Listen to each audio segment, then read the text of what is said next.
So, Hare Krishna. Today we'll be starting chapter 15 of the Bhagavad Gita, the Yoga of the Supreme Person. So, before we start the class, please let us take the blessings of the beautiful deities of ISKCON Mangaluru, Sri Radha Govinda Ji. Sri Radha Govinda Ji ki Jai.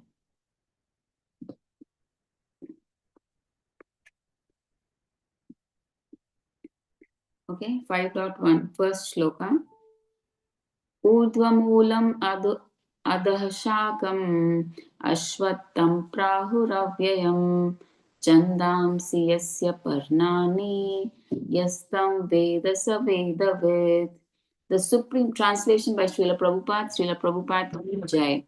The Supreme Personality of Godhead said, it is said that there is an imperishable banyan tree that has its roots upward and its branches down, and whose leaves are the Vedic hymns. One who knows this tree is the knower of the Vedas. So please see this tree properly. So if you can understand. Okay, see, this is the perverted reflection of the spiritual world. So in the spiritual world, you have the actual tree, and because of the waters of desire, because we desired, right? So that's why the living entity, because we had the desire to enjoy separate from the from Krishna. So that's why we were put by Krishna from the spiritual world into this material world. Okay, so this tree, the material world, represents the perverted reflection of the tree in the spiritual world. Okay, so that's why everything is like ulta, it's reverse, it's opposite. So the roots are growing upward, the branches are growing downward. Okay, so everything will be just quite the opposite of a normal tree. Okay, so now let's see what is given here in the purport by Srila Prabhupada. In this section of Bhagavad Gita, Lord Krishna talks about material world, how a living entity gets entangled in the material world, spiritual world, which is the actual source of the material world, and the need for developing attachment. The analogy of the banyan tree is used to show how the material world is a perverted reflection of the spiritual world. Lessons that can be learned from this analogy are, so material world. Lord Krishna compares the material world to an inverted banyan tree with its roots upward, okay, and branches downward. So you can see, right, the roots are going upward and the branches are going downward. Okay, here, okay. And this can be seen of a tree standing on a bank of a body of water. The tree is analogized with Hare Krishna. If any of the devotees have a difficulty in understanding, can please stop me in the middle and please clear your doubts. Okay, thank you so much. Hare Krishna. The tree is analogized with the spiritual world and the reflection to be the material world. The desire of the living entities are compared to water. Okay, so generally in the water we see the reflection, it appears to be inverted, right? So like that, what is the water of the living entity? It is the desire. That water is nothing but desire here. Okay, because of that desire, we are put in this material world, right? So the desires of the living entities are compared to water. Desires are the cause where living beings are situated.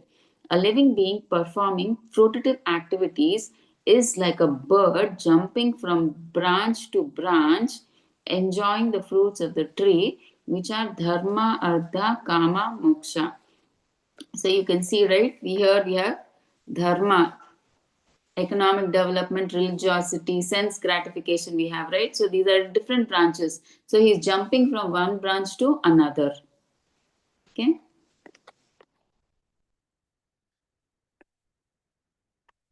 The material world is not only unreal and perverted reflection of the spiritual world, but it is temporary. See, can you touch the reflection of the real tree in the water?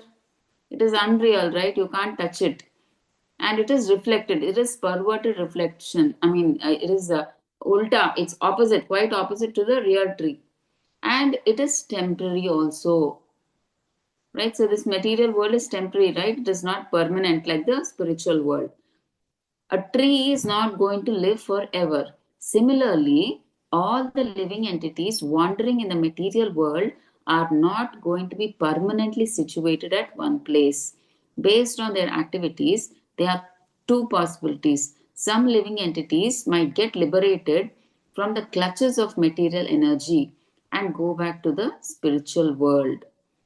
Okay, so it's clearly understandable, right? Please stop me if any of the devotees are not able to understand any particular point or not. Okay, thank you so much. Hare Krishna. Other living beings are either promoted or thrown down into lower planetary systems or lower species of life. Okay, they are saying that some living entities can go back to the spiritual world, while some can go back to the heavenly planets or to the hellish planets. No living entity, right from Lord Brahma to an insignificant ant, will live forever. So even Brahma, the highest, in the living entity, he is the highest person. I mean, like, um, uh, highest living entity. I mean, like we say, right? So even Lord Brahma, he will die, though his span of life is for a long time. Even one day, when the pralaya comes, his Brahma Loka and he himself will have to leave their bodies forever. Okay, so no living entity from right from Brahma to an insignificant ant will live forever. Both have duration of lifespan, after which they will have to take birth in a different body. Lord has said this material world is dukkhalayam ashashvatam, place of misery and temporary. Okay, so Krishna himself is saying that this material world is full of dukkha, alayam, a temple for miseries, and it is ashashvatam, it is temporary. Okay, everything that we see in the material world actually exists in the spiritual world. So many people, they get worried, oh, if I go away from this material world, what about the comforts and everything? But this material world is nothing but the reflection of the spiritual world. So everything that is there is already there in the spiritual world. Okay, that you see in this material world is there in the spiritual world. There is variety there too in the spiritual world. The form and quality in spiritual world is completely different, made up of Sat Chit Ananda. Sat means eternal. Right? Chit means full of knowledge. Ananda means bliss, happiness. So nothing in the spiritual world is formless without any qualities, existing as impersonal light. See, everything in the spiritual world has what is living. Even the trees or and these what the dust of Vrindavan, the sweet of Vrindavan, the milk of Vrindavan, the pot of Vrindavan, whatever you take in Vrindavan is full of life. Okay, because everybody there has a desire to serve the Lord. Okay, so the fruit there, the flower there, the wines there, everybody, right? They're so much enthusiastic to serve Krishna, so everybody has life over there, right? So it is very much personal. The leaves of the tree are compared to Vedic hymns. So the leaves of this a banyan tree are compared to Vedic hymns. What do we generally? Why do we read the Vedas? For performing ritualistic activities, right? To get something for our sense gratification, right? So the living entity is hopping from branch to branch, trying to taste the fruits called dharma, artha, kama. Okay, that's why they are using the Vedas for dharma, artha, kama. Right? Dharma means performing our religious duties, occupational duties. Artha means wealth. Kama means for fulfilling our desires. One should not become bewildered by the leaves and fruits of enjoyment. One needs to understand the purpose of the Vedas, which is to know the Lord, the compiler of the Vedanta. So that's why they're saying you should not get bewildered by the Vedas. By the leaves and the fruits of enjoyment means by Vedas, you should not get bewildered. The Vedas are not just for performing ritualistic activities, karma kanda, not just for that. Through the Vedas, what should we know? We should try to know the Lord Himself, Lord Krishna Himself, who is the compiler of Vedanta. Okay, who wrote the Vedanta? It is Vedavyas, right? An incarnation of Lord Krishna. Okay, so let's go to shloka number 2. अधश्च ऊर्ध्वं प्रसृष्टास्तस्य शाखा गुणप्रवृद्धा विषयप्रवालाः अधश्च मूलानि अनुसन्ततानि कर्मानुबन्धीनि मनुष्यलोके. Translation by Srila Prabhupada. Srila Prabhupada ki jai. The branches of this tree extend downward and upward, nourished by the three modes of material nature. The twigs are the objects of the senses. This tree also has roots going down, and these are bound to the fruitive actions of human society. Okay, so this is like the actual tree that they are showing in the PPT. So when it is perverted, what happens? You see the roots growing upward, you see the branches going downward, downward, downward. Okay, so I'll show you that also. Yeah, here, see. Actual tree is where Krishna is standing, and because we had the desire, so the water is compared to desire, our desire, and because of which we can see the whole material world, the roots growing upwards, where Brahma is sitting, and the remaining branches are going down, down, down, they are going. Okay, that is the perverted reflection, right? Okay. Okay, the branches of this banyan tree are spread in all directions. In the lower parts, there are variegated manifestations of living entities: human beings, animals, horses, cows, dogs, cats, etc. So, in the lower parts of the branches, they're saying human beings, animals are there. Is it being shown here? Yeah, see here. See, in the lower part, you can see the different types of animals, people, they are being here. But in the higher see in the higher things you can see the demigods, see different demigods, you can see Ganesha is there, you can see Aravat, and Indra is sitting on the Aravat, all the different demigods you can see sun god on his chariot. So right, the demigods are there on the upper planets, upper branches, whereas the living entities are there, living entities, animals, horses, deer, and everything are there in the lower things, lower branches. Okay?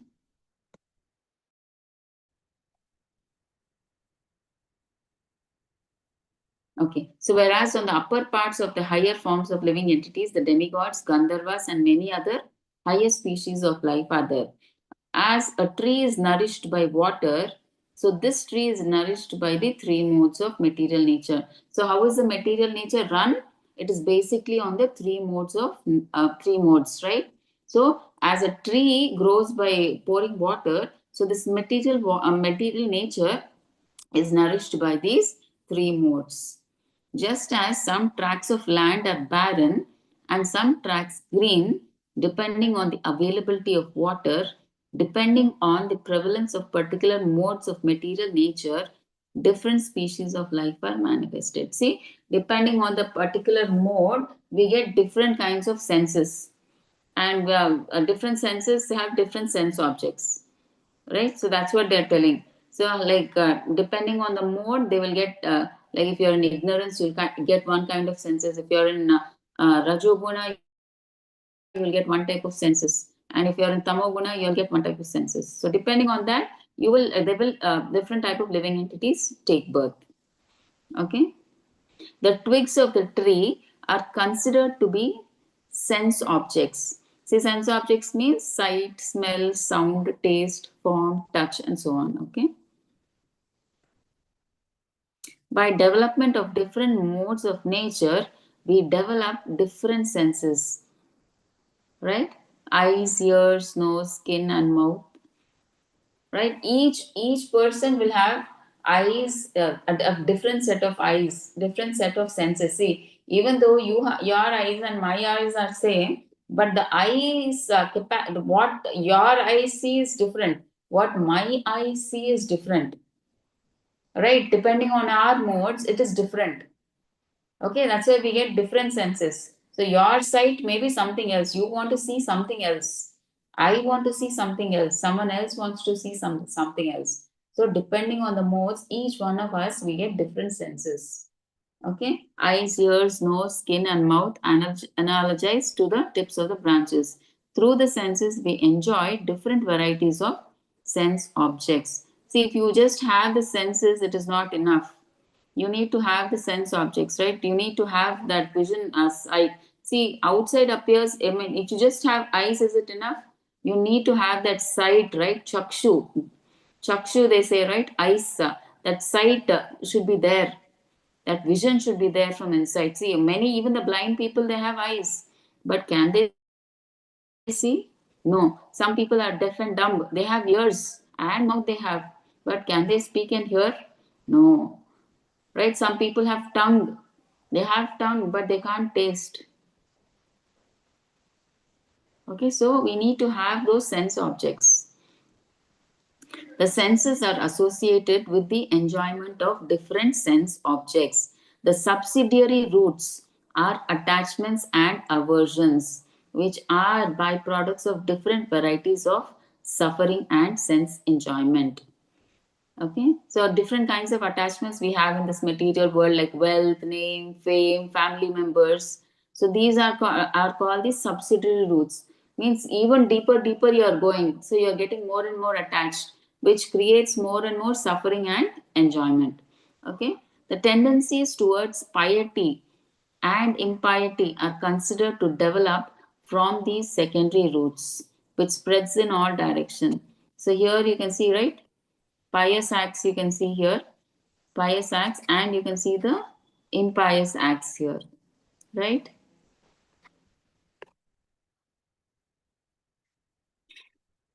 The real root is from Brahmaloka, and the other roots are in the human planetary system. Okay, after, see, this is the main root where Brahma is sitting, right? You can see. So this is the main root. Okay,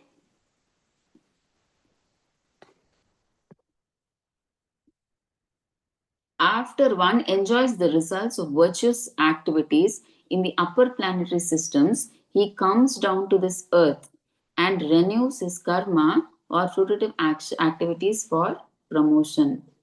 Okay, so once he does pious activities, he may go to the heavenly planets. But then, once that pious karma is over, he will again have to come back to this earthly planet for his karma.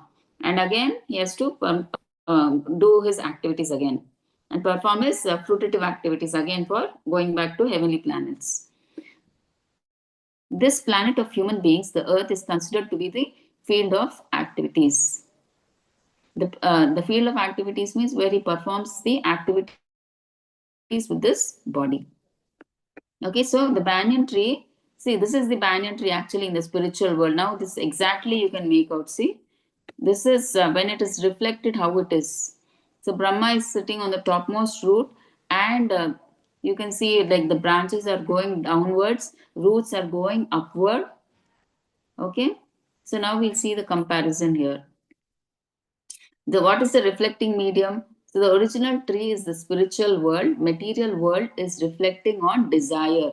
So here you can see the dotted line, right? So that is the desire. Because of that desire, we are in this material world. Otherwise, originally we were with Krishna in the spiritual world. Because of that desire, we are in this material world. Nourishment. What is the nourishment for the material world? Three modes, right? Goodness, passion, ignorance. And roots, what do the roots represent? The real root of this material existence grows upward. So we can see, right, topmost is the topmost universe, the top root, real root is where Brahma is sitting, that is Brahma Loka. Secondary roots are in the human planetary system, Bhuloka, and they grow downward.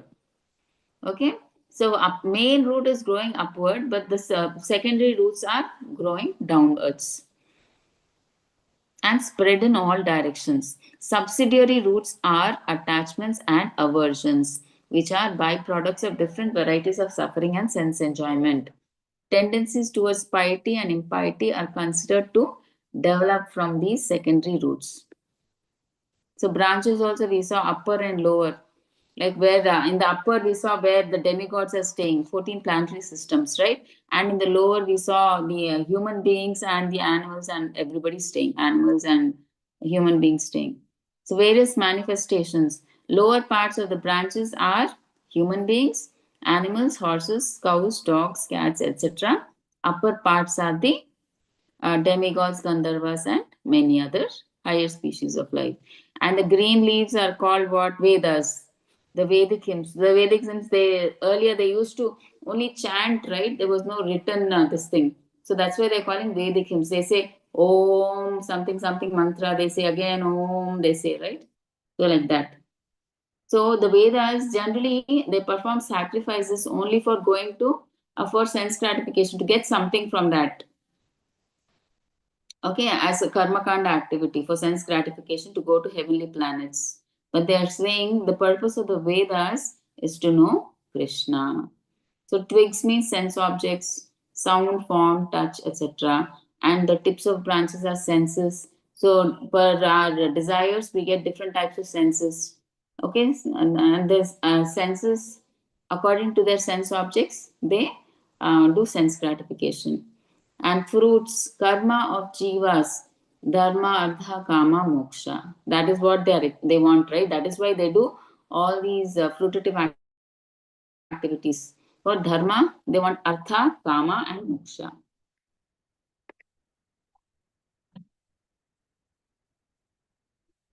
Okay, 3, 4. The real form of this tree cannot be perceived in this world. No one can understand where it ends, where it begins. See, when a tree is reflected, we can't see properly where it is starting, where it is ending. Okay, or where the foundation is, because you can't touch it.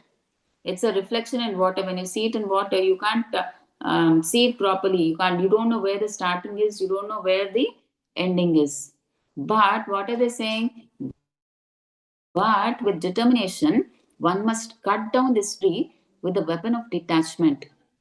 So, doing, one must seek that place from which, having once gone, one never returns, and there surrender to that Supreme Personality of Godhead from whom everything has begun and in whom everything is abiding since time immemorial. So, this real form, so they're saying you have to cut off that tree.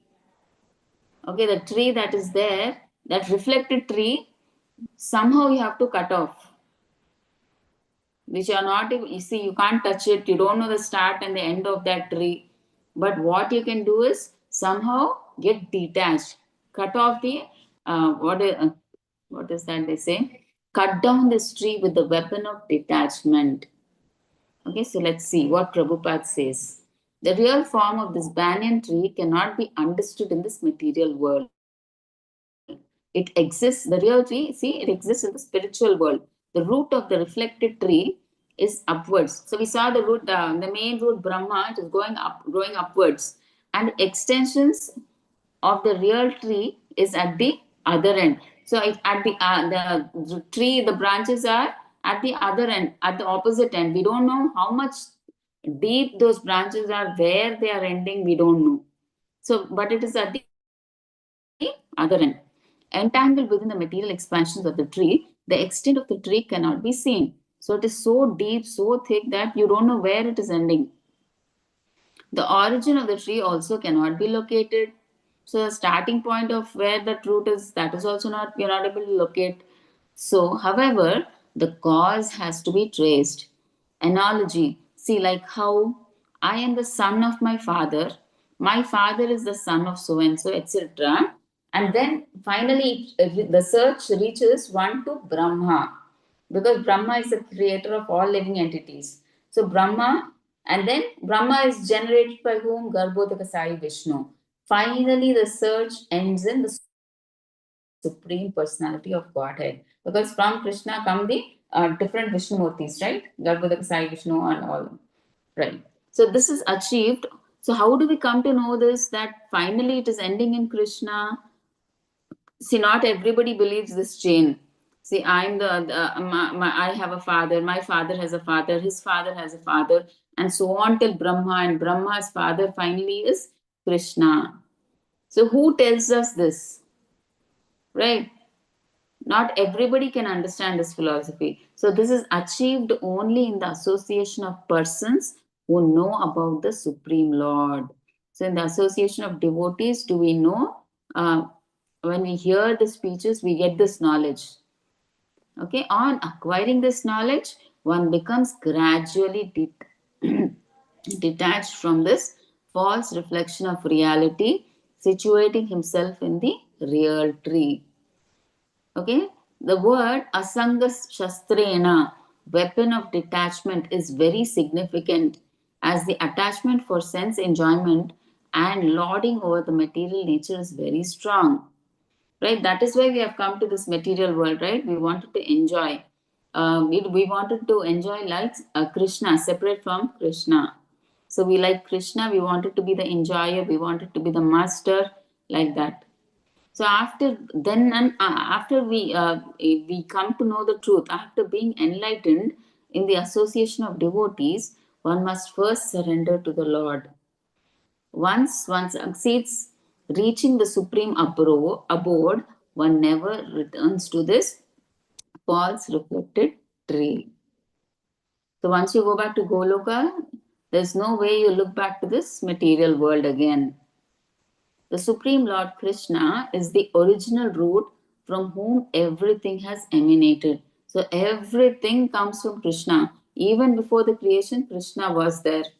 After the destruction, also Krishna is there. So he is the only person who is there before creation, after destruction also. The Lord has himself says, Aham Sarvasya Prabhavaha.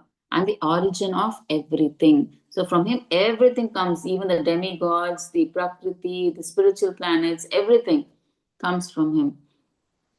Devotional service has to be done through Navavidha Bhakti. Therefore, to get out of the entanglement of the strong, so Navavidha Bhakti, all of you know, right? Shravanam, Kirtanam, Vishnu, Smaranam, Padasevanam, Archanam, Vandanam, Dhasyam, Sakyam, Atma Nivedanam. So these are the nine stages of bhakti. So even if you can get perfected in one stage of bhakti, one what one way of bhakti, doing bhakti, you can go back to Goloka, right? Either you chant, you hear, or you worship, or you surrender, you give yourself completely to Krishna, like Bali Maharaj, by doing all the nine ways of bhakti. So whatever. Okay, so therefore, to get out of the entanglement of the strong banyan tree of material life, one must surrender to Krishna. See, there is no other way we can give up our material desires in this material world. They keep on binding us very much, so we get attached. So, more and more material desires we will be having. So the only way we can is just surrender to Krishna. See, you say, pray to Krishna. See, I cannot do anything. I cannot give up all these material desires. I'm not in a position. I want to, but I'm not able to. Please, Krishna, you help me. Okay, so Krishna will definitely help all of us. Right, but pray sincerely to Radha Krishna, Chaitanya Mahaprabhu, Nityananda Prabhu, Prabhupada, right? Just pray to them. Sincerely, if you pray, they will definitely help us. Okay, as soon as one surrenders unto Krishna, because we have no, like Maya is so powerful. She, whatever, we may not even know our weaknesses. She has such a microscope that she brings even the weaknesses that we don't know. She is so powerful. She has so much of experience. Okay, so instead of just playing with Maya, it's better we surrender to Krishna. I know the capacity of Maya. I will not be able to give up my material desires. I don't have any strength, Krishna. So please You please help me give up all these material desires. I want to worship you. I want to serve you. Please give my focus. I mean, like, let me give up all these material desires and let me develop the spiritual desire to serve you. Okay, so if we sincerely pray, Krishna will definitely help us. As soon as one surrenders unto Krishna, one becomes detached automatically from this, see, material extension. Or else, what hope do we have? See, what is the other way for us? Is there any other alternative for us to escape from this material world? Only Krishna, right? Is there any other way? No way, right? So, the only way is just surrender to Krishna. He will surely help us come out of this situation. Okay, so the real form of this tree cannot be perceived in this world. So this tree is not real, but a reflection of the real tree. Okay, impossible to fully understand the real tree. So you can't, because it's the perverted reflection, we don't know the start and end point. So it is impossible to fully understand that real tree. What is the solution? Cut down this tree with determination with the acts of detachment. Then one must go beyond the tree and surrender to Supreme Personality of Godhead. So once you cut that tree of detachment, you should what? You should surrender to Krishna and start doing devotional service. So why real form of tree cannot be understood? Because we saw, right, we don't know where the beginning and ending is, and we can't even touch it. So that's why.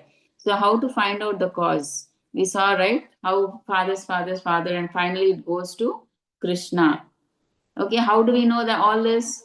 When we come in association of devotees, without which it is difficult for us to know the origin. What are the benefits of this knowledge?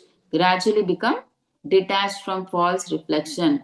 You cut this connection with the material world, and then you start practicing your devotional service. And importance of the word asanga shastrena. See, asanga shastrena dridena chitva. But with determination, one must cut down this strongly rooted tree with the weapon. See, that's why they're saying, see, strongly rooted.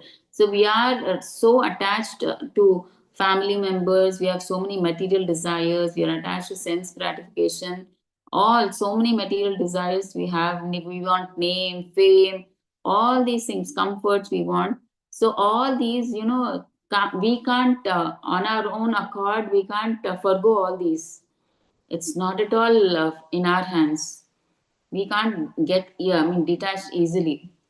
Just by surrendering to Krishna, all this is possible. Just pray to Krishna, everything will be possible. That's the only way out. Okay, so see, they're saying we must cut down this strongly rooted tree. So it is very, the roots are like very strong.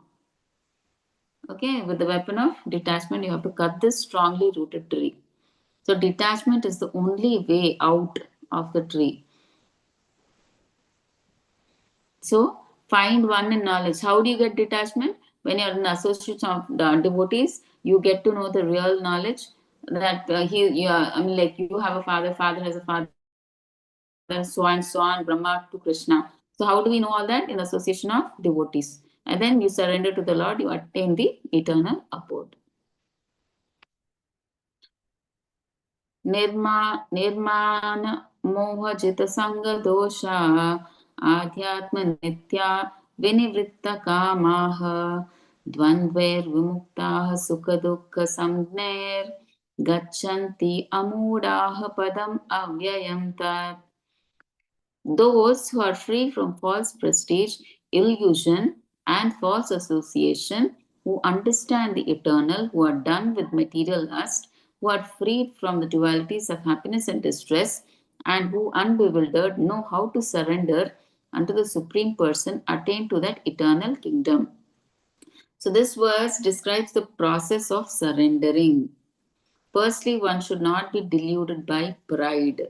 When the conditioned soul thinks he, not the Lord, is the Lord of material nature, surrender to the Lord becomes difficult. See, when can we surrender to somebody? When we think that that person is great. right? But the person, we are conditioned now. We have come into this material world thinking that we are the enjoyer, we are the master, right? So that's why we are not able to surrender to the Lord. But if we can surrender to the Lord, only when can we surrender? When we accept the other person is great. Okay, then only that surrendering is possible. See, we see many people surrender to the politicians, to film actors, right? Why? Because they are great, they are expecting some favor from them. That's why they bend to them. So, like that, Krishna, when we surrender to Krishna, he is the Lord of the Lords. Like he is like the cause of all causes. So everything comes from him, right? We are all dependent on Krishna, right? Okay, so when the conditioned soul thinks he, not the Lord, is the Lord of material nature, surrender to the Lord becomes difficult. So cultivation of real knowledge makes him cognizant that the supreme person is the Lord. The process of surrender begins here. One always expecting some honor in this material world, see, he cannot surrender. If you think always you are great, you will never be able to surrender. If you think Krishna is the greatest, then you will be able to surrender. Otherwise, you cannot surrender to Krishna. So that's why many people, they don't see politicians. When they come to the temple, they don't do Dandavat at all. They are not in a position to accept God is great. They just stand there with folded hands. They don't do Dandavat. And if you ask them to sit and take prasadam, they will feel as if they will take little bit. They will say prasadam this much, this much. But in ISKCON, right, it's like a feast generally. So they don't eat so much. They just take little bit and they say, this is enough, and they leave. Okay, so they can't bend in front of the Lord. Some people, because they think that they are the masters, they are the enjoyers. They want all the limelight. See, when the politician comes, the focus is not more on God. It is more on him, right? He has come to the temple. See, even in Tirupati also, when somebody comes to the politician or actor comes, they don't show the Lord at that time. They say so and so actress, so and so politician has come, and they will show the politician or that actor, right? That is why because they want that fame, that thing. That is why they're not able to bend in front of the Lord. Okay, that humility is not there. The associations caused by familial, social, and national affections are all illusions binding one to the material world. See, what is this attachment? See, when you associate with your family members or social, whoever your friends or your boss, your relatives, your national affections are all, they're all illusions. See, because of karma, they are connected to you now. Okay, as your father, your mother, your children, your wife, your husband, because they had some karma with you. See, maybe your children now they are rebellious. Maybe they were your enemies in your previous birth. They have come to take revenge. That's why they've come as your children, very close, and they don't see it's your children are so much so, like, they don't even listen to one thing about what you say. So they were enemies in your past world. That's why they were born as children, to relieve you from that karma.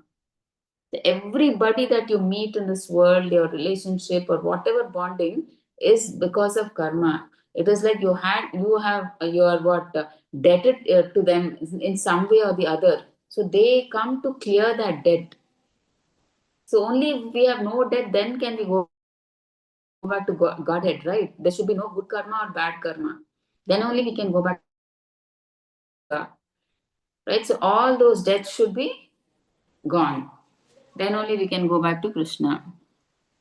So all this is illusion. So while maintaining your family, just do your family duties as a mother or as a father, as a parent. Just do your duties for the sake of doing, and involve all your family members in serving Krishna.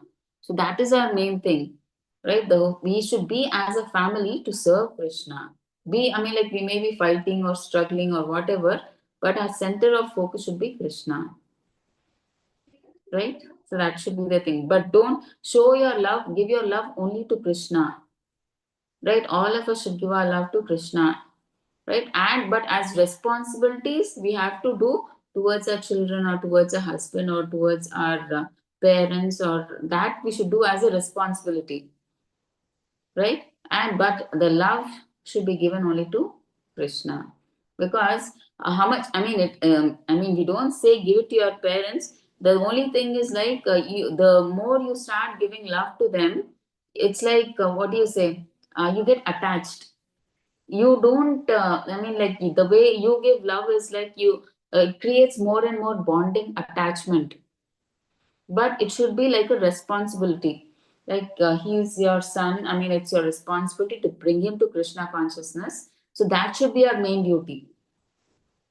Okay, but not that I mean you get attached to your son materially, right?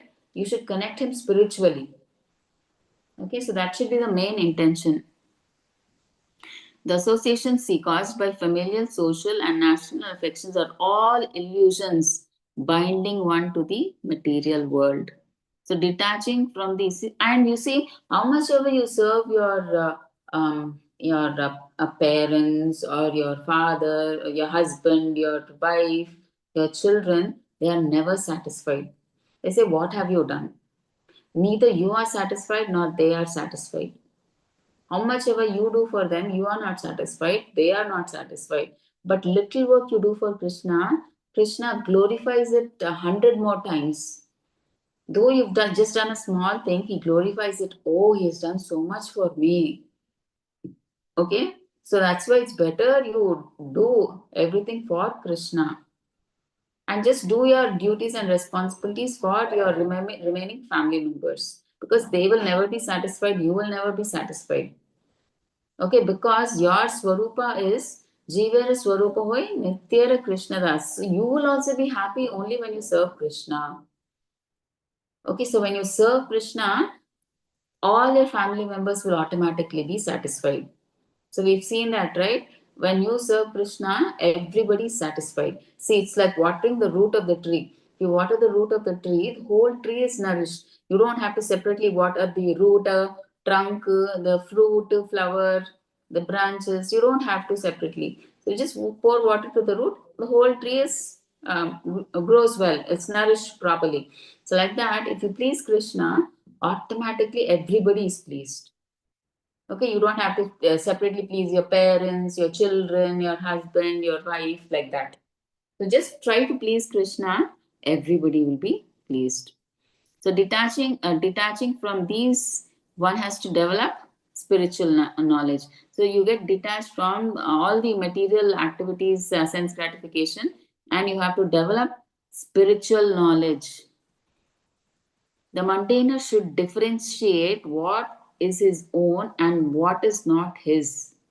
This rids him of all dualities like happiness and distress, pleasure and pain. So, when you get that knowledge, you understand that happiness and distress are same. Pleasure and pain are like all the dualities. In the material world, only we have dualities. In the spiritual world, we don't have dualities. Okay, they see them on the same plane.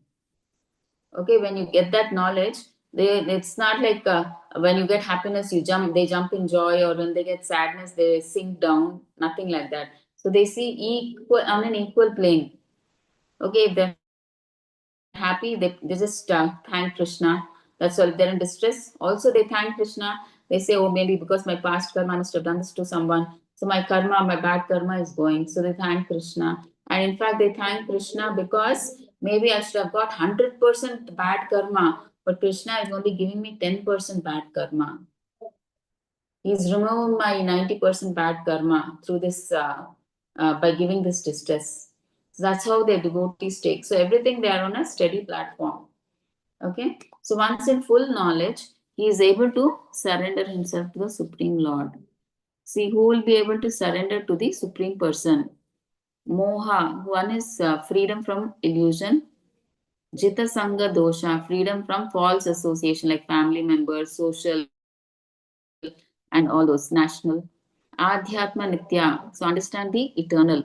Dvandvair Muktaha means freedom from dualities. Vinivritta Kamaha, done with material lust. Nirmana, one who is free from false prestige or pride. Okay, so such people can surrender to the Lord. न तद्भाषयते सूर्यो न शशांको न पावकः यद्गत्वा न निवर्तन्ते तद्धाम paramam mama. That abode of mine is not illumined by the sun or moon, nor by electricity. One who reaches it never returns to the material world. So that's talking about the spiritual world where they don't need separate electricity or things to be illuminated, or moon or something like that, sun to be illuminated. So they planets themselves are illuminating.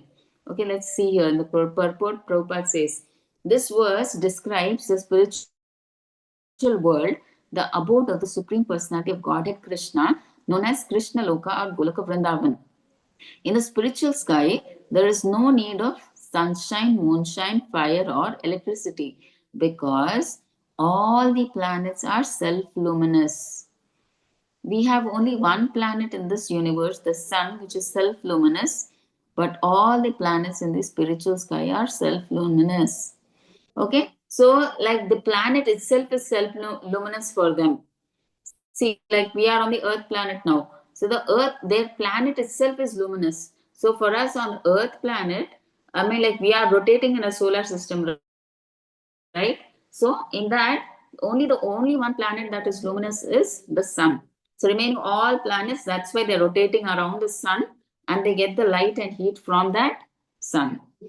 The shining effulgence of all those planets called Vaikunthas constitutes the shining sky known as Brahma Jyoti. Okay, so all the Vaikuntha planets are there in this Brahma Jyoti. What is this Brahma Jyoti? Is actually the light that is effulgence that is coming from Krishna's body. See, actually the effulgence is emanating from the planet of Krishna, Goloka Vrindavan. Part of that shining effulgence is covered by the Mahat Tattva, the material world. So this material world that we are staying in Prakriti is called Mahat Tattva. Pradhana means what? The which we can't see. Mahat Tattva means the one the things that we can see, the prakriti that we can see. So that Mahat Tattva is not it's actually like a jail. See, in this material world, how is the jail? It is dark. That's why it's called dungeon, right? It's so dark. There is no light, electricity. See, it is dark. So like that, in the spiritual world, there is this Mahat Tattva, this material world, that effulgence does not pass through. The small space called Mahat Tattva. Okay, the material world, that light effulgence does not pass through. That is why we need electricity, moonlight, sunlight. Okay, why this material world is a jail? So we are all actually put in this jail to correct ourselves and come back to Krishna.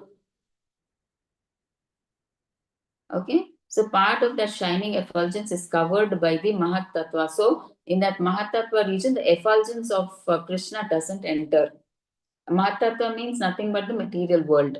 The major portion of the shining sky is full of spiritual planets called Vaikunthas, chief, chief of which is Goloka Vrindavan. So there are many Vaikuntha planets in that effulgence, out of which the main is Goloka Vrindavan. As long as a living entity is in this dark material world, he is in conditional life. As soon as he reaches the spiritual sky, by cutting through the false perverted tree of this material world, he becomes liberated with no chance of his coming back here. In the conditional life, the living entity tends to lord over the material world. So he thinks he's the enjoyer, he's the master in the material world. On entering the spiritual kingdom, after liberation, he becomes an associate of the Supreme Lord, enjoying eternal bliss, eternal life, and full of knowledge, Satchidananda. So we are also like how Krishna is Sachidananda, he is 100% Sachidananda. We are like maybe 1% or whatever. At least we are similar in qualities to Krishna. We have all the qualities that Krishna has, but quantity wise, Krishna is more. Krishna is Vibhu, we are Anu. Okay. So one should desire to transfer himself to the eternal world. So that's why we should try to go from this material world to the spiritual world. For one too much attached to this material world, detachment becomes difficult. See, who is too much attached to this material world, they have many desires, they're attached to the families, name, fame, comforts, all these. If you're the more and more you're attached, the more and more you do things for your sense gratification, detachment becomes difficult because you want everything for yourself, right? Yourself or maybe your family members, right? So that's where detachment becomes difficult. Only Krishna consciousness and association with Krishna consciousness, devotees can help him. Just by practicing Krishna consciousness only can we get detached. Otherwise, there is no other way where we can get detached from this material world. Just as just a saffron attire is not sufficient. He must become attached to the Lord in devotion. So just by wearing saffron robes, a sannyasi, he does not is that's not enough, right? He must be attached to the Lord in devotion. He has to serve the Lord. Just if you wear orange robes, it's doesn't symbolize anything, right? But he has to perform devotion. Paramam Mama means every nook and corner belongs to the Supreme Lord. The spiritual world is Paramam, full of six opulences. The Katha Upanishad also confirms that in the spiritual world there is no need of sunrise, sunshine, moonshine, or stars. Na tatra suryo bhati na chandra tarakam. Okay, so here also from the Katha Upanishad, it is confirmed that there is no need of sun, moon over there, electricity in the spiritual world. The entire spiritual sky is illuminated by the internal potency of the Supreme Lord. Such a supreme abode can be attained only by surrender and by no other means. Okay. ममैवांशो जीवलोके जीवभूतः सनातनः मनः षष्ठानि इन्द्रियाणि प्रकृतिस्थानि कर्षति. Translation by Srila Prabhupada. Srila Prabhupada ki jai. The living entities in this conditioned world are my eternal fragmental parts. Due to conditioned life, they are struggling very hard with the six senses, which include the mind. Okay, so now this verse gives the identity of the living being. The living entity is the fragmental part and parcel of the Supreme Lord eternally. So we are all parts of Krishna. It is not that he assumes individuality in his conditional life and his liberated stage becomes one with the Supreme Lord. See, Krishna, he says in the Bhagavad Gita, we are individuals now, we were individuals in the past, and we will be individuals in the future. Even after our liberation, also, we will be individual. Like some people say, right, the Gnanis, they think, they say, they create their own philosophy. They say that after liberation, we merge into the impersonal Brahman and we become one with God, and we lose our individuality. So we are no longer a separate individual. We become one with God and lose our individuality. But no, the Krishna is saying no. We will always have our individuality. Before also we were individual, and after liberation also we will have our separate individuality. Okay. So he is eternally fragmented. It is clearly said Sanatanaha. According to the Vedic version, the Supreme Lord manifests and expands himself in innumerable expansions, of which the primary expansions are called Vishnu Tattva and the secondary expansions are called living entities. The Vishnu Tattva is the personal expansion. Okay, so the expansions of Vishnu are personal. The living entities are the separated expansions. By his personal expansion, He is manifested in various forms like Lord Rama, Nrsimhadeva, Vishnumurti, and all the predominating deities in the Vaikuntha planets. Okay, so these are his personal expansions. The separated expansions, we, living entities, are eternally servitors. Okay, the separated expansions, the living entities, are eternally. We said, right? Jivera Swarupohoi, Krishnera Nitya Das. We are eternal servitors of Krishna. The personal expansions of the Supreme Personality of Godhead, the individual identities of Godhead, they are always present. The separated expansions of living entities have their identities as fragmental parts and parcels of the Supreme Lord. The living entities also have fragmental portions of his qualities, of which independence is one. So, see, earlier also we discussed, right? We have all the qualities that Krishna has, but they are in small quantities. Krishna has them in huge quantities, we have small quantities, of which now they are saying independence. Krishna is self and all independent, right? So we also have that minute independence. So because of the misuse of that independence, we become conditioned soul. That's why we are called conditioned, right? We are conditioned by the three modes in this material world because we wanted to enjoy separate from Krishna. So Krishna threw us in this material world. So that's why the soul had to accept a material body, and a material body is governed by the three modes.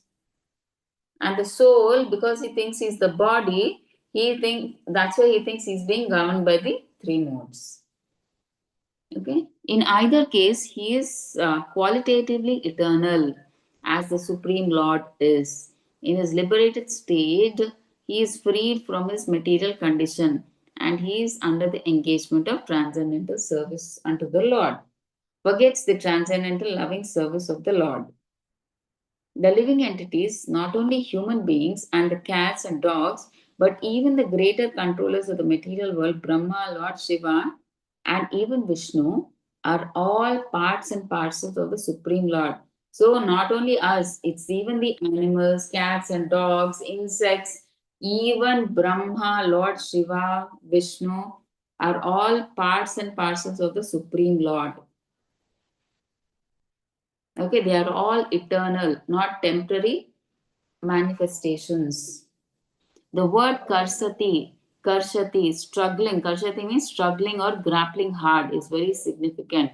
So the conditioned soul is bound up as though shackled by iron chains. See, he's bound up, his legs and hands are tied up with these three modes, as like three ropes.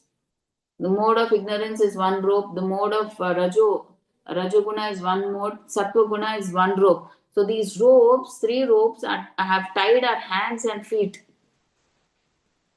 Okay, as if we are shackled by iron chains. So he is bound up by false ego, and the mind is the chief agent which is driving him in this material existence. So when the mind is in the mode of goodness, his activities are good. When the mind is in the mode of passion, his activities are troublesome.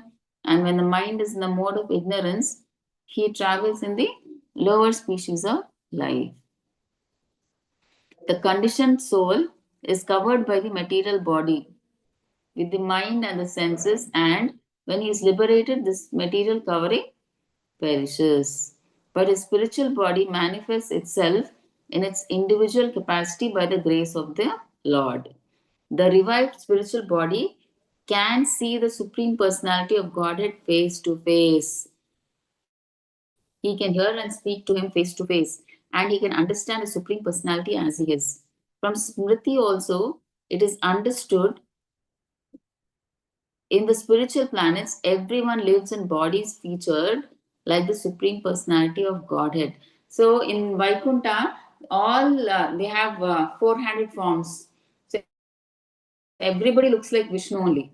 Okay, everybody lives in bodies featured like the Supreme Personality of Godheads.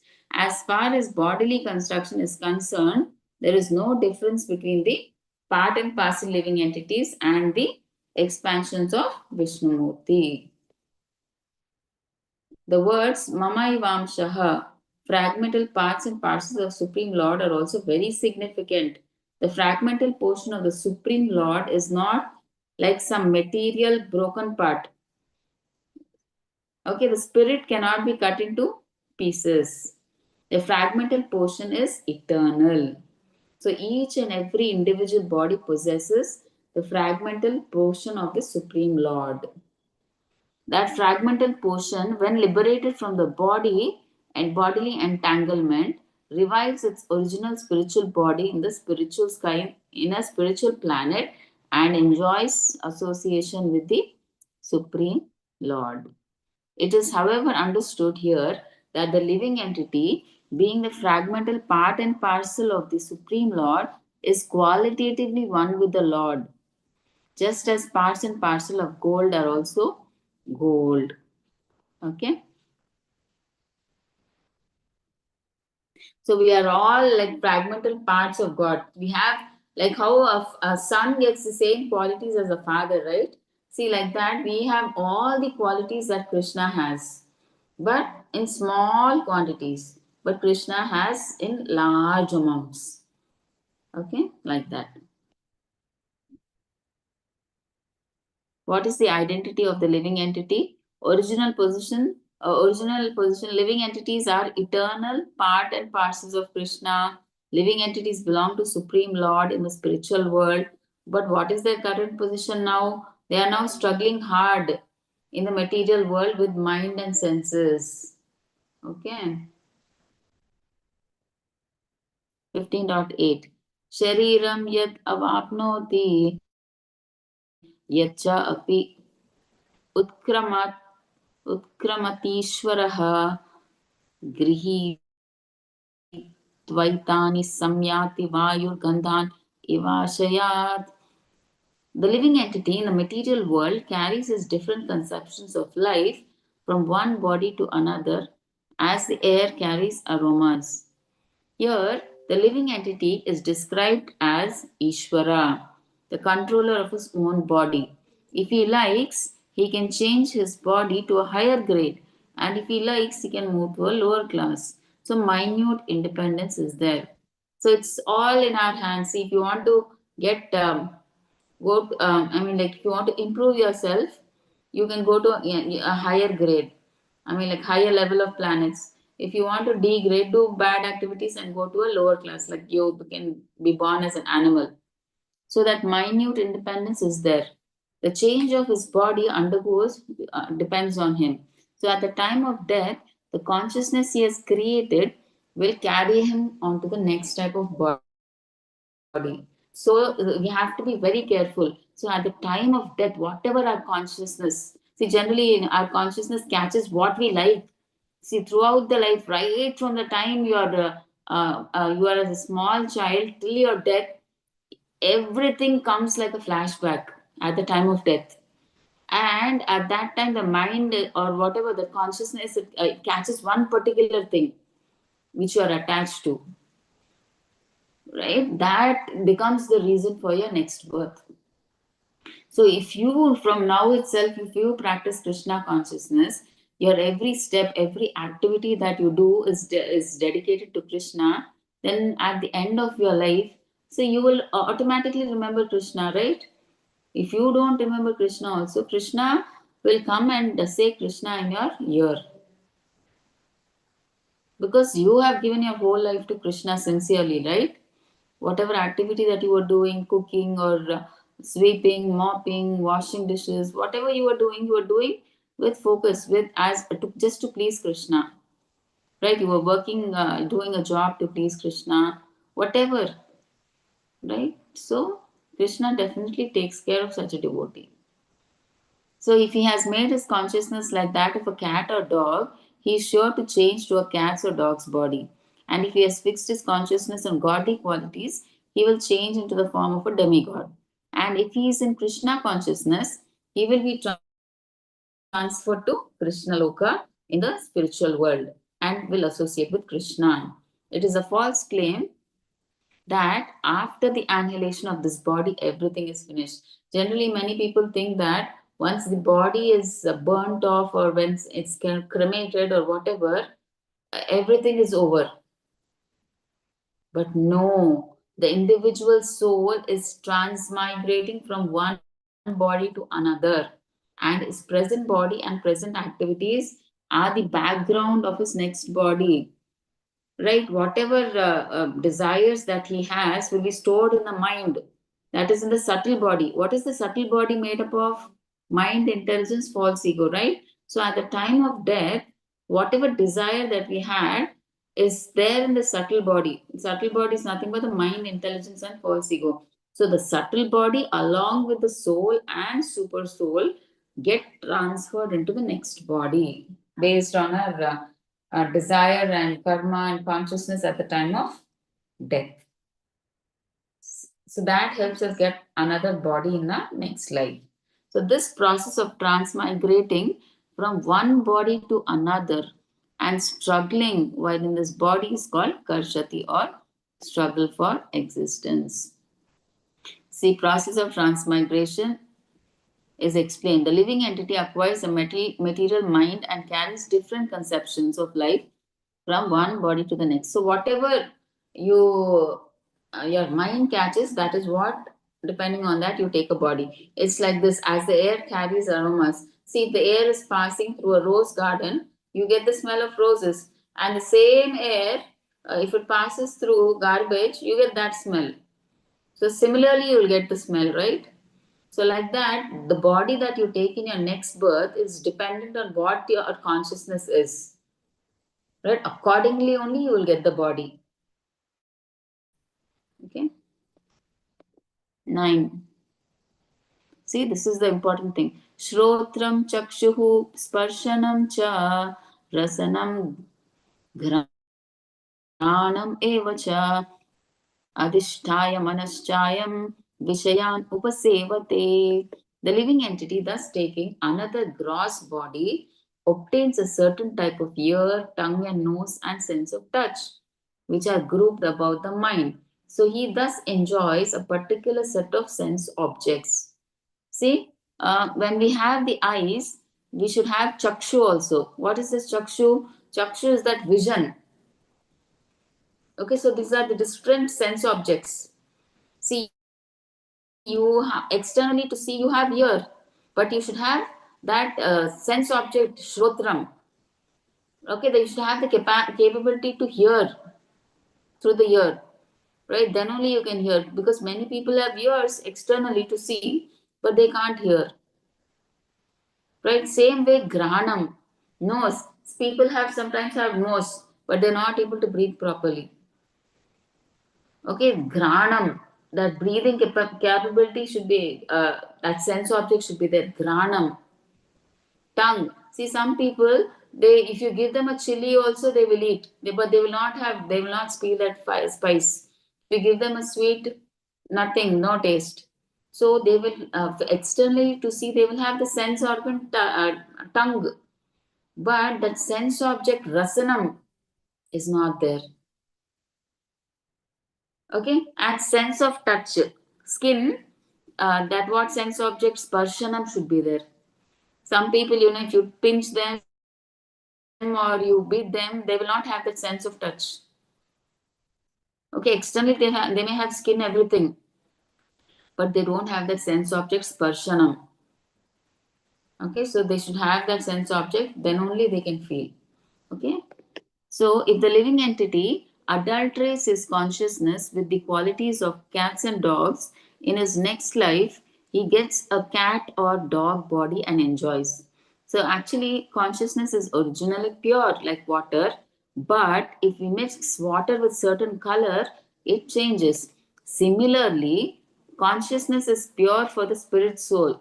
It is pure, but consciousness is changed according to the association of the material qualities. So actually spirit by itself is pure.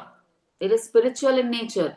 But when it comes to the material world, since it thinks it is the body, it associates with these different modes, and that's why its consciousness changes depending on the modes, because it thinks it is the body. Okay. Real consciousness is Krishna consciousness. In this state, one is in his pure life. When adulterated, he does not necessarily get a human body again. He can get a body of a cat, dog, hawk, demigod, or any one of the many other forms, for there are 84 lakh species. So, okay, so understand this clearly. See, once you get a human life, it is not necessary that you will again get a human form. So, you, depending on your consciousness, you can even get a body of a dog, cat, whatever, demigod, or whatever, in between the 84 lakh species. It all depends on your consciousness. Then, उत्क्रामन्तं स्थितं वापि भुञ्जानं वा गुणान्वितं विमूढनानुपश्यन्ति पश्यन्ति ज्ञानचक्षुषः. The foolish cannot understand how a living entity can quit his body, nor can they understand what sort of body he enjoys under the spell of the modes of nature.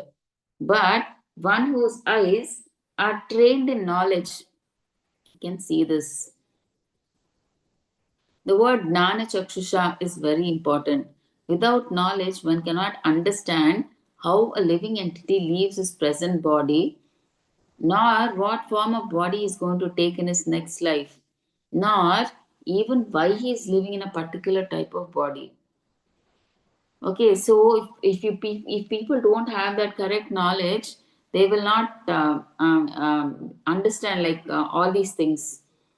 Okay, so those who have developed spiritual knowledge, however, can see that the spirit is different from the body and is changing its body and enjoying in different ways. A person in such knowledge can understand how the conditioned living entity is suffering in this material existence. So people need this knowledge as their conditional life is very troublesome.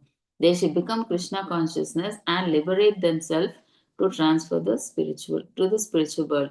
See, here you can see in this PPT this person, right? He's a car mechanic. See, so for instance, your car got spoiled.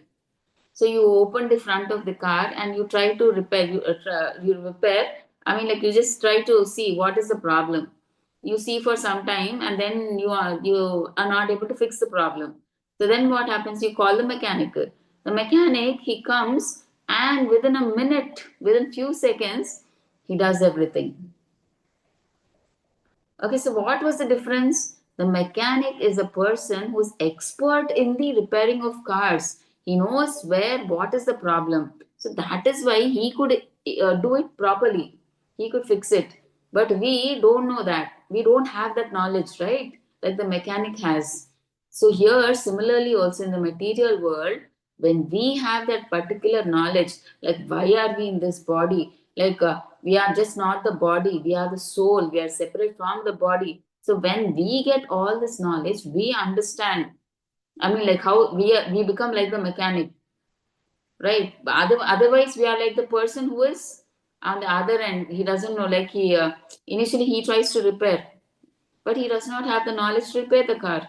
So we are like that initially. But once we get the knowledge, when we understand that we are the soul, we are not the body, then we start practicing Krishna consciousness. So when we get that true knowledge, we try to start practicing our Krishna consciousness. Otherwise, if we don't have that knowledge, we think we are this body and we just do everything to maintain this body. Right? So like that. 11. यतन्तो योगिनश्चैनं पश्यन्ति आत्मनि अवस्थितं यतन्तो अपि अकृतात्मानो नैनं पश्यन्ति अचेतसः. The endeavoring transcendentalist who is situated in self-realization can see all this clearly. But those who are not situated in self-realization cannot see what is taking place, though they may try to. Hare Krishna, is everybody able to hear me? Yes, Mataji. Oh, yeah, okay. Yes, Mataji. Today, no responses. That's what I was wondering is, am I talking to myself or what I was wondering? So, thank you so much for answering back. Today it's like mostly just reading the PPTs like that. Yeah, I can see that. The transcendence on the path of spiritual self-realization, but yet to attain self-realization cannot see how things are changing in the body of living entity. Okay, yatanto api akritatmanaha. Yogis endeavoring in so-called yoga system of gymnastic exercise are not self-realized. So here they're saying the self-realized people can understand. Okay, what they're saying is the transcendentalist on the path of spiritual self-realization, but yet to attain self-realization cannot see how things are changing in the body of the living entity. Okay, so those who have attained self realization, they understand the changes of the body. They see that once the body is died, the soul, they understand that the soul, the super soul, and the subtle body are transferred to the next body. But a person who's not self realized, he cannot understand that. Okay, so they cannot understand the process of the transmigration of the soul. Only those who are into bhakti yoga realize the self, the world, and the supreme lord.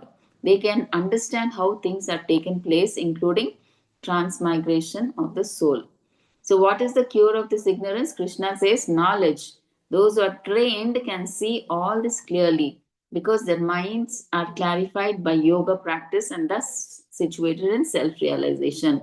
But those whose minds are not developed and who are not situated in self realization cannot see things taking place, though they may try to. So, bhakti yogis are the actual yogis having realized self, world, and the Supreme Lord can see things as they are. Yat adityagatam tejo jagat bhasayate akhilam yat chandramsi yat chagnau tat tejo viddimamakam. The splendor of the sun which dissipates the darkness of the whole world comes from me, and the splendor of the moon and the splendor of the fire also from me. Okay, so it is important to understand that the splendor of the sun, moon, electricity, or fire come from the Lord. This is the beginning of Krishna consciousness. In such a conception, the conditioned soul is considered as advancing in knowledge in this material world, as the living entities are essentially parts and parcels of the Supreme Lord. They are herein hinted by the Lord how to go home back to Godhead. The sun illuminates the entire solar system. The different universes existing have different solar systems with different suns, moons, and planets. Each universe has only one sun. Bhagavad Gita 10.21 says, the moon is one of the stars. See, we think moon is one of the planets, right? No, it is one of the stars, it seems. Nakshatranam aham shashi. Okay, see, among the stars, I am the moon. Sunlight is due to the spiritual effulgence in the spiritual sky of the Supreme Lord. Okay, so the sun gets its light from the effulgence of Lord Krishna.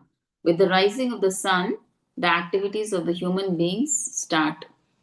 Fire is set to prepare their foodstuff, start the factories, etc. Fire helps in many ways. Sunrise, fire, and moonlight are so pleasing to the living entities. So without fire, we can't stay, right? We right from morning, we need fire to cook or whatever for breakfast, for lunch, for dinner, for preparing some snacks or whatever we need fire, right? So without their help, so we need sunrise to get up in the morning to start our activities. We need moonlight, right, for juicing of vegetables and all that. So moonshine nourishes all the vegetables. The pleasing moonshine is a mercy of the Lord. गाम आविश्य च भूतानि धारयामि अहम् ओजसा पुष्णामि चौषधीः सर्वाः सोमो भूत्वा रसात्मकः. I enter into each planet and by my energy they stay in orbit. I become the moon and thereby supply the juice of life to all vegetables. Okay, all the planets are floating in the air only by the energy of the Lord. So imagine one planet, Earth itself is so heavy, right? So big.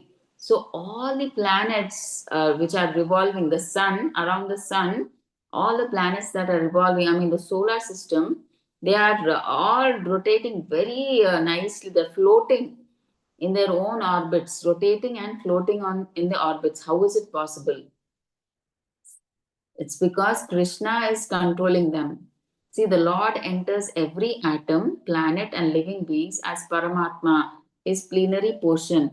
So that is discussed in the Brahma Samhita. So due to his entrance, everything is appropriately manifested. When the spirit soul is there, a living man can float on the water.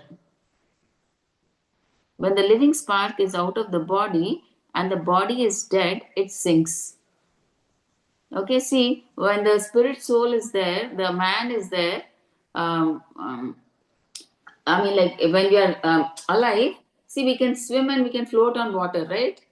But when we die, we sink, right? The body, dead body goes in. But of course, we know when it is decomposed because all the water goes inside the body, right? So that's why that man, the dead body floats.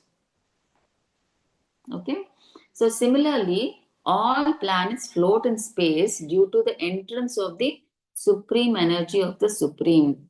His energy sustaining each planet, just like a handful of dust soil. See, if someone holds a handful of dust, mud in their hands, there's no possibility. If you tightly grip it in your hands, there's no possibility that the sand falls. But the moment you open your palm, everything will fall down. It will fall down, right? All the sand will fall down. So the floating planets are actually held in the fist of the universal form of the Lord. His strength and energy make all moving, non-moving things stay in their place. So that's why, because Krishna is controlling all the planets, they are staying in that, they're floating in their particular orbits properly. So it is due to the Supreme Personality of Godhead that the moon nourishes all vegetables, making them delicious. Without moonshine, the vegetables can neither grow nor taste succulent. Succulent means juicy. The very survival of human society is due to the abundant mercy of the Lord. Rasatmakaha means everything becomes palatable by the influence of the moon. Okay, so now let's see the next shloka. Aham Vaishwanaro Bhutva Praninam Dehamashitaha Pranapana Samayuktaha Pachami Annam Chaturvidam. I am the fire of digestion in every living body and am the air of life, outgoing and incoming, by which I digest the four kinds of foodstuffs. See, the digestive capacity is also Krishna. So he is that fire. Okay, we say that digestive fire, right? That fire only, what do you say, makes it into a paste, right? The more the fire, the more, I mean, like digestion takes place fast. Okay, so that is also Krishna. The capacity, it is the fire that is there for digestion, that is Krishna. Okay. According to Ayurveda, there is a fire in the stomach that digests all food, Jataragni. When the fire is improper, it has to be treated. See, as we age, our Jataragni or fire, it reduces. Digestion becomes very low, right? So when the fire is improper, it has to be treated. This fire is representative of the Supreme Personality of Godhead. Vedic mantras also confirm that the Supreme Lord or Brahman is situated in the form of fire within the stomach, digesting all kinds of foodstuffs. Since the eating process is controlled by the Lord, the living entity is not independent in this. So, enjoying different foods is also a grace of the Lord. Okay, so everything that we are able to have is by the grace of the Lord. Okay, that's why some people, they get sugar. I mean, that diabetes, they're not able to eat sugar products. Okay, it's because of the Lord. Okay, so we need the grace of Lord to eat certain things. See, now if you have PP, you are not supposed to eat salt, too much salt or whatever they say, I'm not sure. Something like that. There is a restriction. So you are being restricted by Krishna. Maybe in your previous janma, you didn't give something to somebody because of which you are being restricted those same things from eating. Okay, so karma comes back, right? So for everything, Krishna takes charge. So enjoying different foods is also a grace of the Lord. So there are four kinds of foodstuff. Some are drunk, some are chewed, some are licked up, and some are sucked. And he is the digestive force for all of them. सर्वस्य चाहं हृदि सन्निविष्टो मत्तः स्मृतिर्ज्ञानमपोहनं च वेदैश्च सर्वैरहमेव वेद्यो वेदान्तकृद्वेदविद् एव चाहम्. I'm seated in everyone's heart, and from me come remembrance, knowledge, and forgetfulness. By all the Vedas am I to be known. Indeed, I am the compiler of Vedanta, I am the knower of Vedas. Thus, the Lord is not only all pervading, He is also localized in every individual heart. How localized? In each individual person, Krishna is present as Paramatma in their heart. Okay, all activities are initiated from Him. How? See, in our previous Janma, we stopped an activity somewhere with some desire, right? So now that desire had to be fulfilled in this Janma. But what happens once death happens? We forget everything. So now in this Janma, Krishna as Paramatma, he is there in that particular body, right? So he gives us that remembrance. Oh, this is what the desire you had in your previous Janma. So you wanted to do this. So now you start this. So he gives this soul that remembrance. You do this now. See, the living entity forgets everything of his past life. He has to act according to the direction of the Supreme Lord, who is the witness to all his work. Therefore, he begins his work according to his past deeds. Lord Krishna graces him with this required knowledge and memory, as he does not remember anything about his past life. So, Krishna knows about the history of every living entity, right?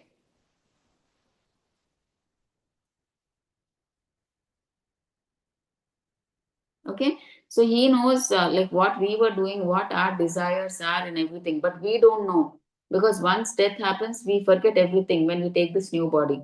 But Krishna knows, he's like a witness, right? He's there as a witness, Paramatma in all the living entities. So he knows what his desire is, what he wanted to do. So in this body, he comes and he tells him, okay, you wanted to do this in your previous janma, but you cannot do it. Now you please fulfill this desire. And then that Jiva starts his work.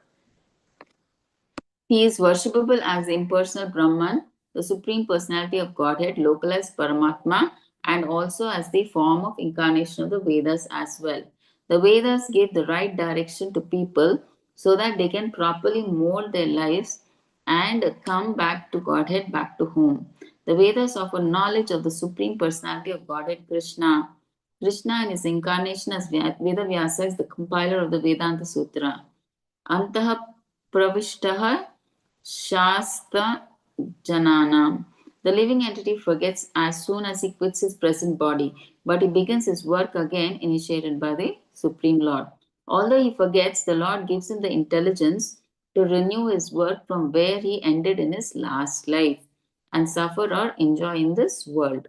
He also gets the opportunity to understand the Vedas from him if he is serious. The knowledge of the Vedas is given to the living entity to understand Krishna. In all Vedic literature, beginning from the four Vedas, Vedanta Sutra, and the Upanishads and the Puranas, the glories of the Supreme Lord are celebrated. The Lord is attainable by performance of Vedic rituals, discussing Vedic philosophy, and by worship of Lord in devotional service. Vedanta Sutra confirms this in the following words: Tattu Samanvayat. One can attain perfection in 3 stages. The purpose of the Vedas is to understand Krishna. Understanding Vedic literature, one can understand his relationship with the Supreme Personality of Godhead. Performing the different processes, one can approach him. So you can actually approach Krishna, the absolute truth or supreme personality of Godhead through any process like Gnana Yoga, Karma Yoga, or Ashtanga Yoga, Dhyana Yoga. But through devotional service, one can attain the supreme goal, the supreme Lord. See, all these goals finally have to end up in Bhakti Yoga. So why not directly take up Bhakti Yoga and finish and try to finish your work in this janma and go back to Krishna. See, if you start practicing karma, see in this process like karma kanda, then karma yoga, then jnana yoga, then ashtanga yoga, and bhakti yoga, how many janmas you will take to come to bhakti yoga?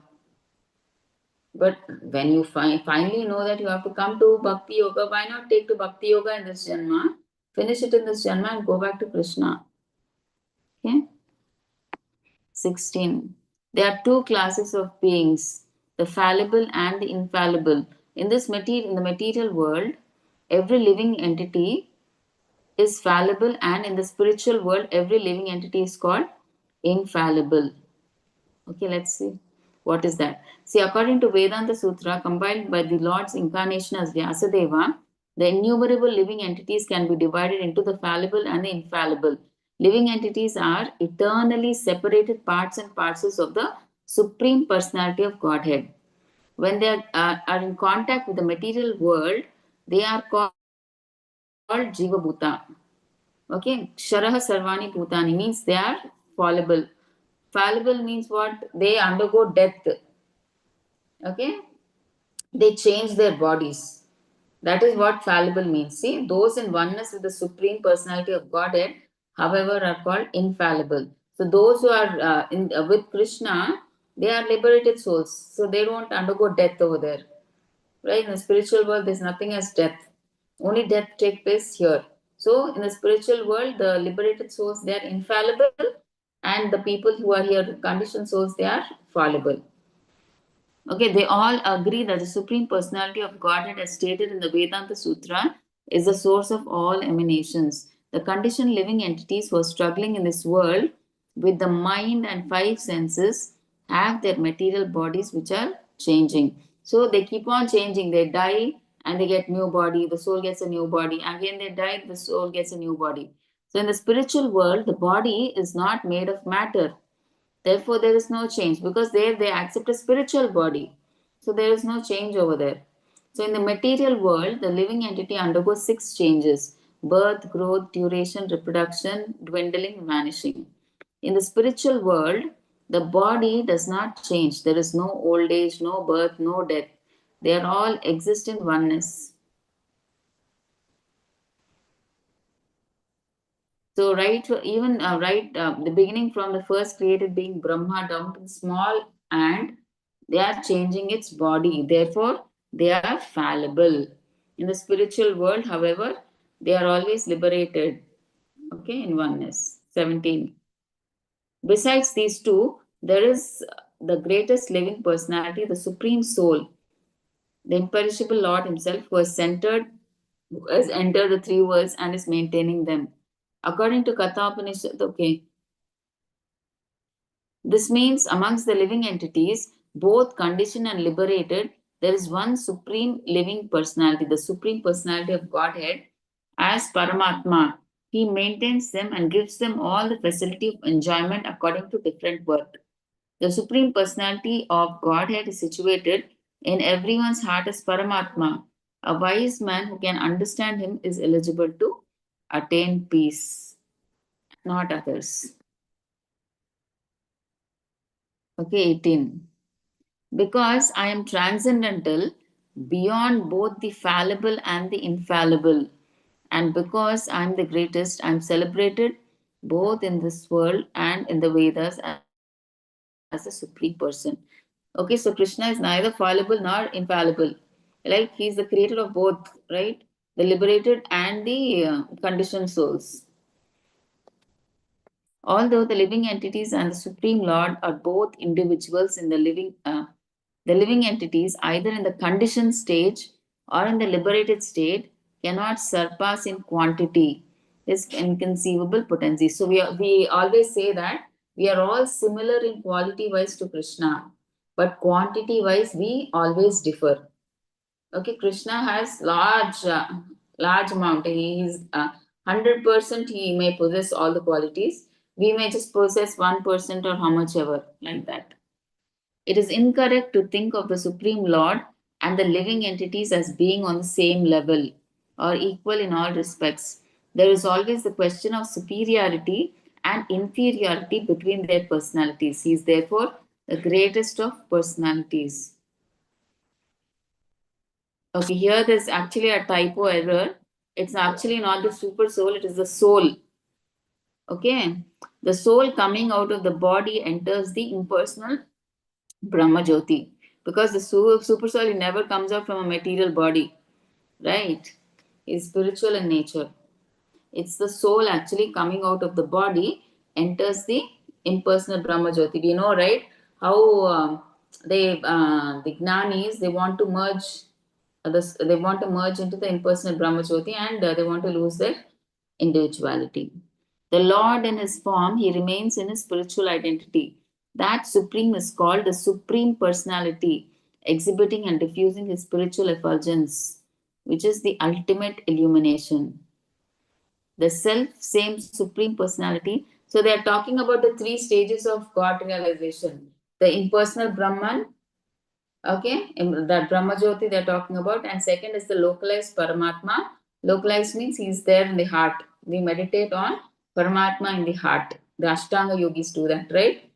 Uh, and the third one is the devotees. They practice, they worship Krishna as the Supreme Personality of Godhead. So, by incarnating himself as the son of Satyavati and Parashara, he explains the Vedic knowledge. So, here, who is the son of Satyavati and Parashara? It is Veda Vyasa, and he gave us the Vedic knowledge. He explains the Vedic knowledge.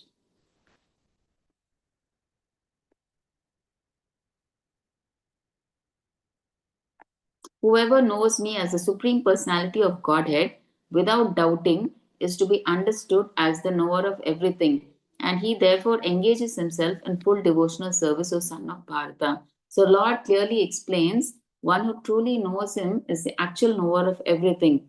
Such a person, devotee, without wasting any time, engages directly in Krishna consciousness, should receive the Vedic knowledge called Shruti directly from Krishna, his representatives, should submissively accept that all living entities are always submissive to the Lord. So, such a person is supposed to be truly knowing the purpose of the Vedas. One should not simply speculate academically. According to Vaishnava Parampara, one engaged in the devotional service of Krishna need not adopt to any other spiritual process for understanding the supreme absolute truth. His preliminary process of understanding are ended. So if he does bhakti yoga, then he does not have to do anything else. It's like watering the root of the tree. If he waters the root of the tree, he does not have to separately water everything. Okay, he has done the whatever has to be done. Okay, so last shloka. So that's what they are saying. This is the conclusion. This is the most confidential part of the Vedic scriptures, O sinless one, and it is disclosed now by me. Whoever understands this will be wise, and his endeavors will know perfection. So finally, what is Krishna saying? In the devotional service is the process of spiritual understanding, frees one from all contaminations of the modes of material nature, makes one intelligent and perfect in transcendental knowledge. Devotional service and material contamination cannot coexist. Okay, so darkness and light cannot exist together, right? So, like, see, the Lord is said to be the sun, and ignorance is called darkness. So, where the sun is present, there is no question of darkness. So, in the presence of devotional service, under proper guidance of a bona fide spiritual master, there can be no ignorance. The word anaga, by which Arjuna is addressed, is very significant. Means anaga means sinless one. Unless one is free from all sinful reactions, it is very difficult to understand Krishna. Devotional service is so very pure and powerful that it automatically makes one sinless. Which, while performing devotional service, one must shred the weakness of the heart. See, what is the one must shred weakness of the heart means what? See, in our heart we have all these impurities. Mada, Matsarya, Kama, Krodha, Lobha, Mada, Matsarya, we have all these impurities. So we should try to first remove all these impurities by performing devotional service. Okay, the first fall down is caused by the desire to lord it over material nature that prevents performing transcendental loving service to the Supreme Lord. See, that is the first reason. He does not bend to the Lord because he wants to enjoy like Krishna, right? That's why he's come to this material world. That's why he's not able to bend to the Lord. He's not able to do loving service to the Lord. And what is the second thing? Because he has come to this world, now he gets attached to matter. He gets attached to family members, he gets attached to money, property, all those things he gets attached. So the second fall down is attachment to matter due to the propensity to lord over material nature. Okay, so that's all. Okay, so with this we complete. Okay, so if devotees